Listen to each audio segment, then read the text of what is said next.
आज हम लोग गुरु शिष्य परंपरा के अंतर्गत गुरु के गुणों के बारे में समझने का प्रयास करेंगे। जीवन में गुरु कैसा होना चाहिए, ये एक पीपा जी के उदाहरण से, भक्तमाल जी की कृपा से आप तक ये बात पहुंचाते हैं।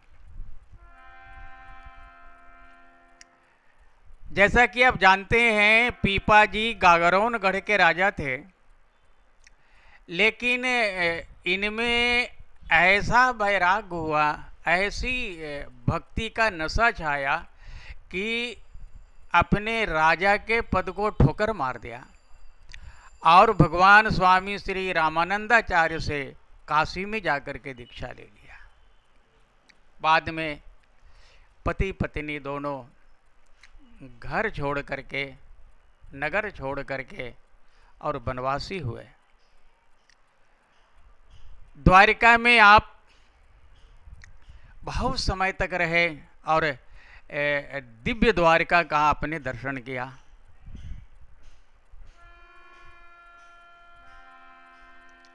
आपने एक जंगली शेर को अपना शिष्य बनाया था।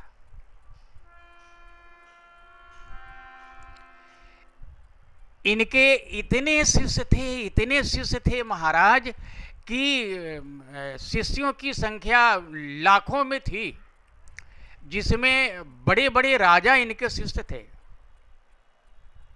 एक राजा इनके एक लीला के कारण भ्रमित हो गया और इनमें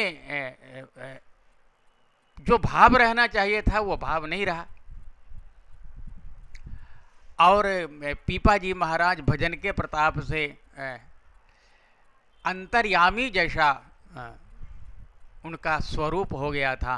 वो अपने शिष्य के अंतर के भाव को जान जाते थे। तो ये पीपा जी महाराज ने अपने उस राजा शिष्य को सही रास्ते पर लाने का प्रयास किया और एक दिन बिना बताए उस राजा के दरबार में चले गए। जाकर के उसको खबर दिलाया। खबर सुनकर के भी राजा नहीं आया, चूंकि भाव ठीक नहीं था गुरु के प्रति। तो उसने वहीं से कहला भेजा कि जाकर के कह दो कि अभी राजा साहब भजन कर रहे हैं पूजा घर में।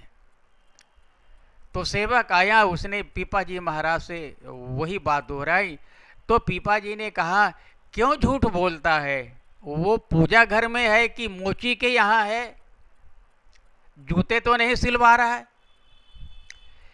ये जब लौट करके उनका सेवक उस राजा को बताया कि वो पीपा जी ने ऐसा ऐसा आपके बारे में कहा है, तो ऐसा सुन करके वो नंगे पांव दौड़ा। असल में बात ये हुई थी कि वो सचमुच में शरीर से तो पूजा घर में था, लेकिन मन से मोची के यहाँ वो जूता सिलवा रहा था। तब उस राजा को लगा, नहीं, ये हमारे जो गुरु हैं ऐसे वैसे नहीं हैं, किसी के भड़काने से बहकाने से मेरी बुद्धि भ्रष्ट हो गई थी। आकर के उन्होंने अपने गुरुदेव के चरणों में लिपट गया।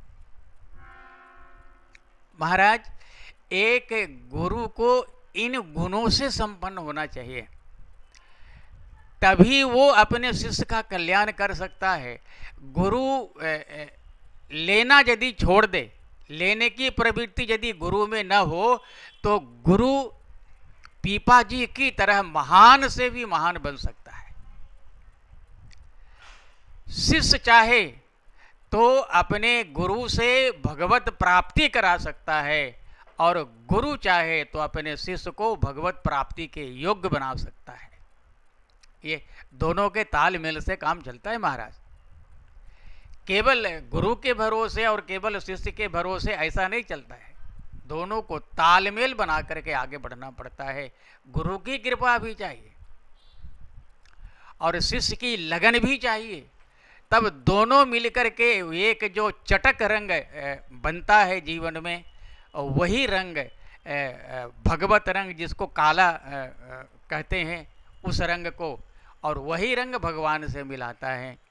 इसलिए हम लोगों को इन सब बातों पर भी ध्यान देना चाहिए और भगवत प्राप्ति का प्रयास करना चाहिए। धन्यवाद। नारायण।